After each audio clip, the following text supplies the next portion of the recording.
וסודיות סביב המקום הזה, כמו משולש ברמודה. אף אחד עדיין לא חזר לדווח משם.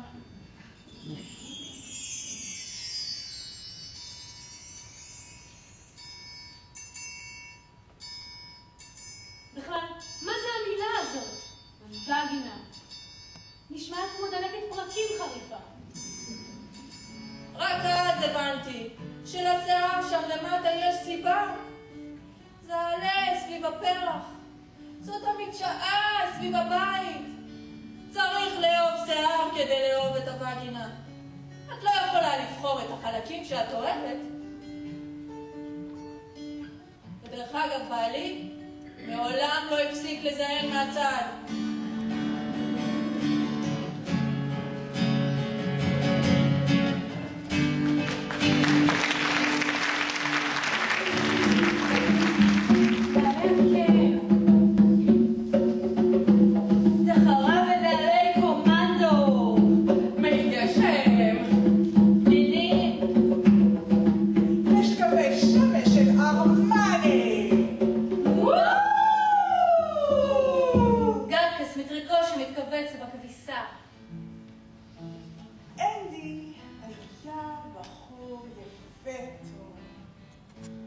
ממש מציעה, ככה אנחנו קראנו לזה בתקופתי.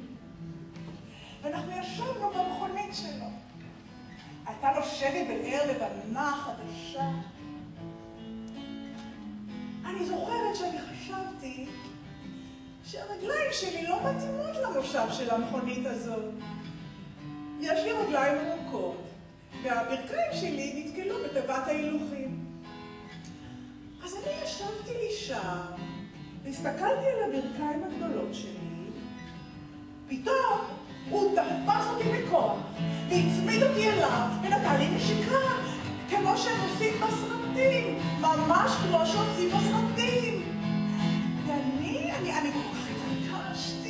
ואני כל כך התרגשתי, שככה התחיל אצלי שם למטה השיטפון. אמרתי שאני לא יכולה לאבד את הדגן שלי, כי הוא חלק ממי שאני. זה כמו הפעמון בכניסה לבית והבית עצמו. לכן אני לא צריכה בכלל לחפש אותו, אני פשוט צריכה להיות הוא עצמו. אני פשוט צריכה להיות שם, שוכבת על המזרן הכחול שלי, מתפתלת. שמעתי קול שקורא לי להתחבר לעצמי.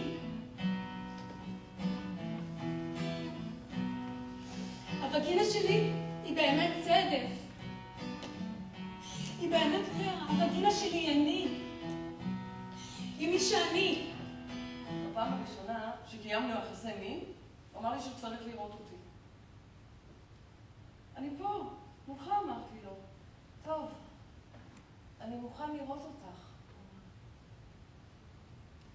הנה, כאן רפפתי לו. אני כאן מולך. כך יפה, הוא אמר לי. אלגנטית ועמוקה, תמימה ופראית. כל זה ראית שם? אני מתמלא גאווה. התחלתי לאהוב את הווגינה שלי. ואז הוא שקע בה, בווגינה שלי. ושנינו שקענו ביחד.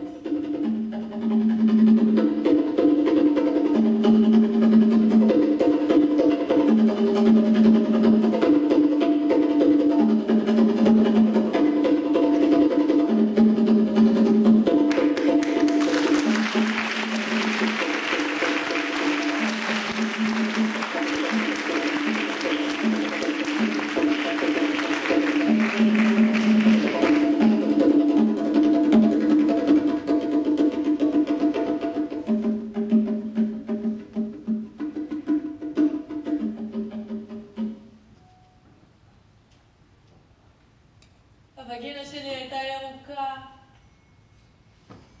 מים רכים ושדות ורודים,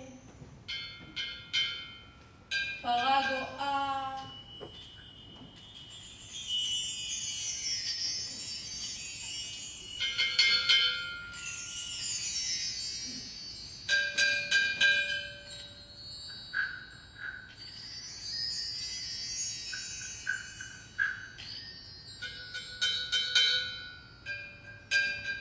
יש משהו בין רגליים.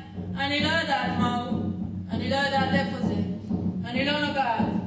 לא עכשיו, לא עוד, לא מאז.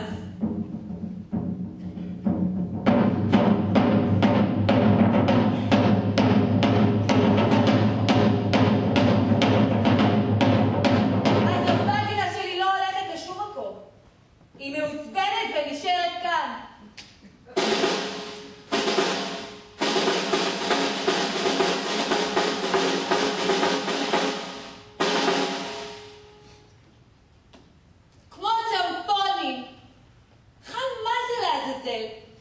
חתיכת צמר גפן מזוינת שתקועה לנו שם. למה אנחנו מוצאים דרך להרטיב קצת את הטמפון? כשהווגינה שלי רואה אותו, היא נכנסת להלם.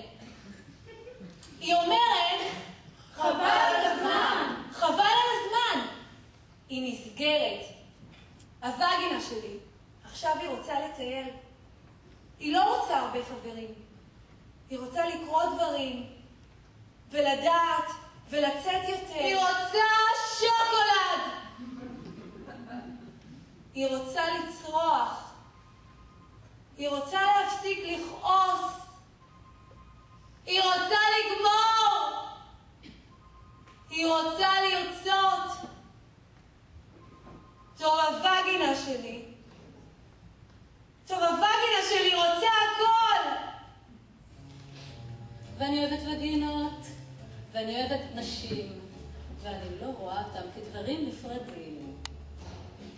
נשים משלמות לי לרגש אותם, לשלוט בהם, לגרום להם. הפכתי לאישה נאנחת. הפכתי לאישה נאנחת! הללויה! אבל זה גרם לי פחד אצל רוב הגברים. כן, זה אפילו הפחיד אותם. הייתי קולנית, והם לא יכלו להתרכז במה שהם עשו. וכשהם לא יכלו להתרכז במה שהם עשו, הם עמדו את הכל. אז יש לנו את הנחת הדגדגן, הנחה רכה מתוך הגרון.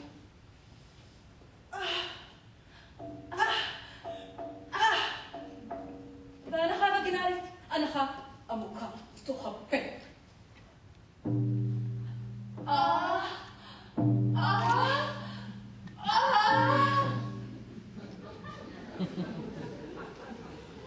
והנחה של הפולניה. רמז של קום. ההנחה של הביסקסואלית, הפראית, הלוחמנית.